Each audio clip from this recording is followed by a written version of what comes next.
All right, we're back with bowstave 734. I just put some knocks in here. I will be making these more refined points. Just enough for this string here to... This is a 66-inch Flemish twist string.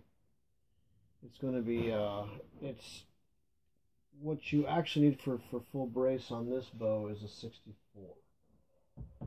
But this is I'm starting this out on a string on a bow string with a little more slack in it, so that I can take the true tiller and kind of graduate it, into that. And I like doing that. I found this to be a pretty effective method for getting acquainted with the bow and its current status. It's not a it's deliberately long. As you can see, there's like no brace there at all. And it allows quick, direct tension enough to where I can get a good idea on where the bow's going and to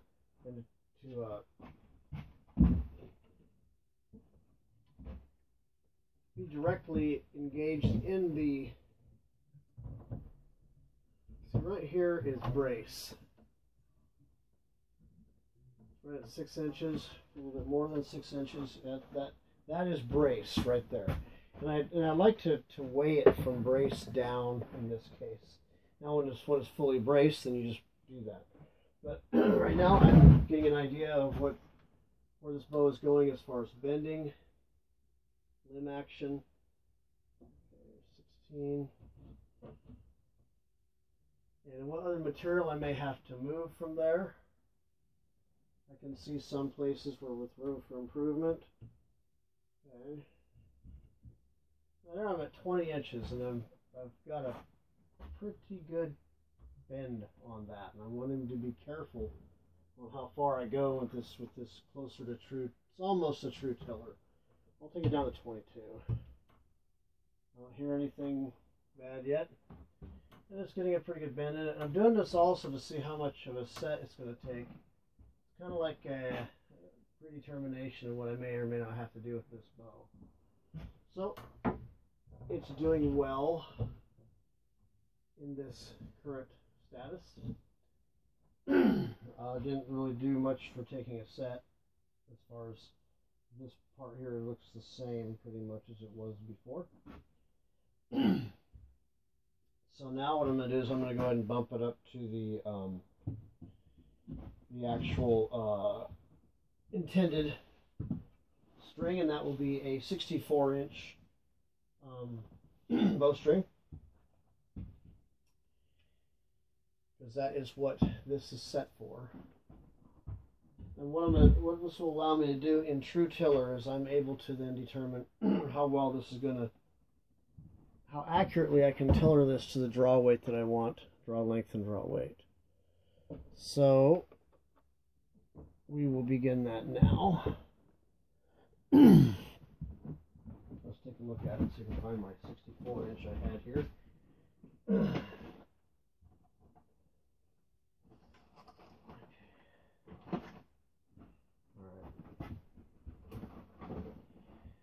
This is a 64-inch string. The loops are a little bit larger than I like. I think it'll do for this situation.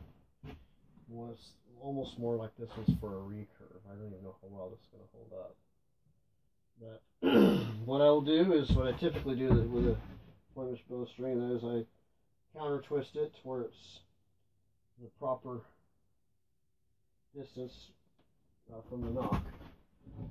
And I kind of let it droop on the bow naturally, because that's its actual length. And I'll be able to tell from there what's happening with the brace of the bow from there. And that looks pretty good. Actually, it works.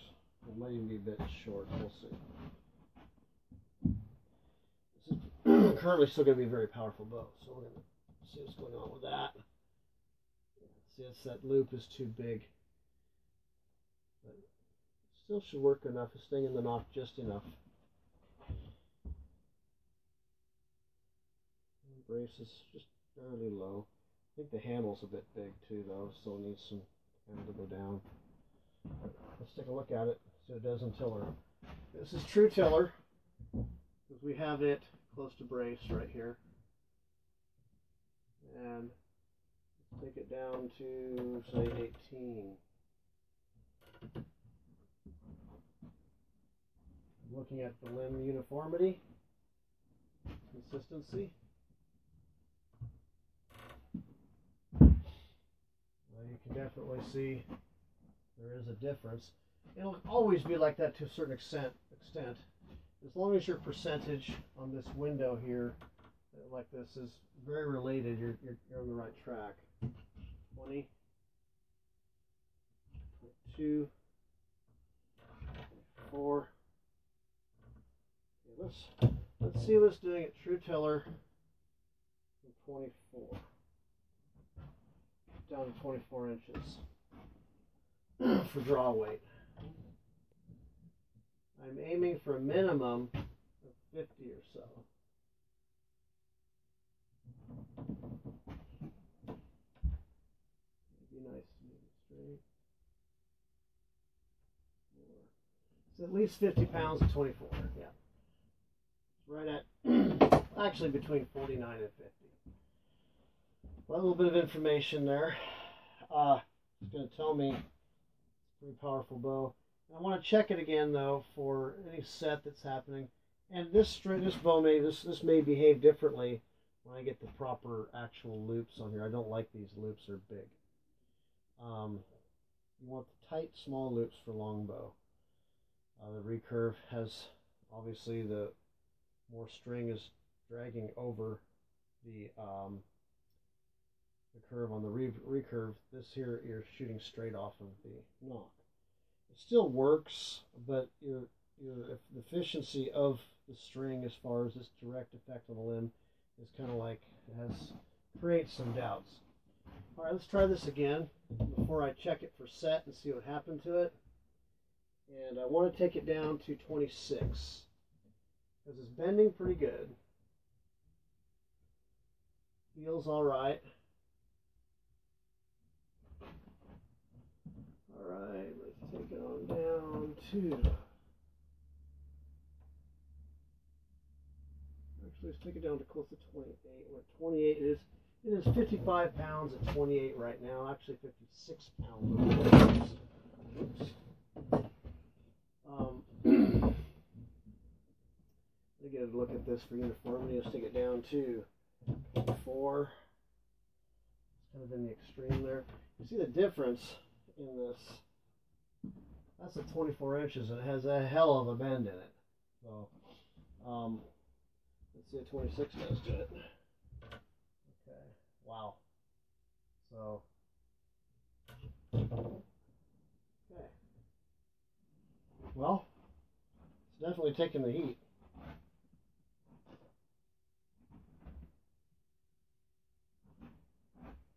Yeah, the handle's a bit big yet, so I can gain a 1/4 inch or so here on that brace. But like I said, this is not the right string for this bow. I mean, it